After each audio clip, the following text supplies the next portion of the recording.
Here is the latest from K2 Radio News. Two Casper men are facing significant drug charges following a March motel raid. Quentin James Lee Fisher and Ashton Cross Newburn, ages 21 and 20, are facing several decades behind bars if convicted on all felony charges. Both cases have been bound over to felony court. On March 18th, special agents with the DCI, along with officers of both the Casper and Evansville police departments, executed a search warrant at the Sleep Inn and Suites. Authorities found, per court records, a number of firearms of different calibers and several hundred rounds of ammunition. They found a 2.5-pound bag of presumptive meth, which was later tested at the Wyoming Crime Lab, over 2,600 fentanyl pills, and over $4,000 on Fisher's person. Newburn was allegedly buying the illicit drugs in Colorado and returning to Casper for redistribution. Fisher is being held on an amended cash-only bond of $50,000. Newburn waived his preliminary hearing and is being held on a $100,000 cash bond. They will next appear in district court separately to make a plea. Fisher is being represented by public defender Kurt Infanger. Newburn is being represented by criminal defense attorney Stephen Iberlin. The State Board of Land Commissioners and State Loan Investment Board are prepared to hold a meeting tomorrow at 9 a.m. at the Thyra Thompson State Office Building. It's slated to go until 1 p.m. in the Roundhouse Room. The chair is Governor Mark Gordon. Other board members include the Secretary of State, State Auditor, Treasurer, and Superintendent of Public Instruction. They have several agenda items, including an informative slot to educate the public on their process as it relates to the proposed gravel pit on Coates Road at the base of Casper Mountain. There will be a public comment portion of the meeting. The Casper Mountain Preservation Alliance Group, a recent development, strongly opposes the proposed gravel pit, with hundreds of members speaking out against the possibility of one at the foothills of Casper Mountain at the last Natrona County Commissioners meeting.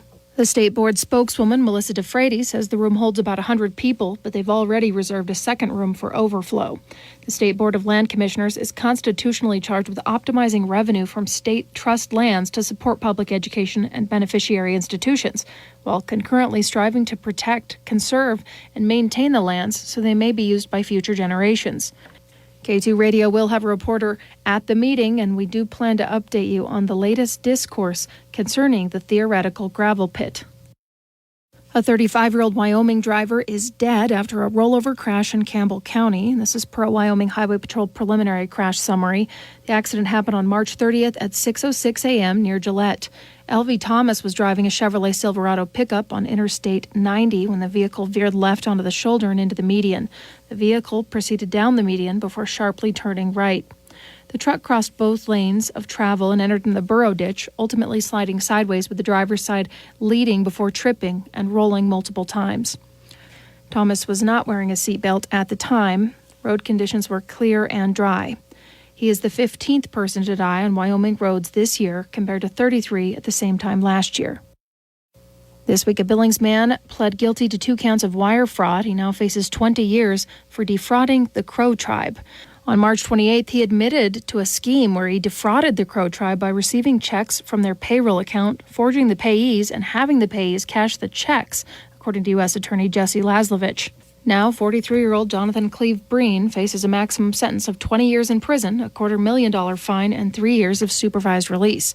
A sentencing date has not been set as of yet. The investigation goes back to 2019 when a cooperator involved in methamphetamine in Billings admitted to law enforcement that they were involved in a check fraud scheme, he and Breen, and that Breen said he had access to a Crow tribe account which allegedly contained millions of dollars.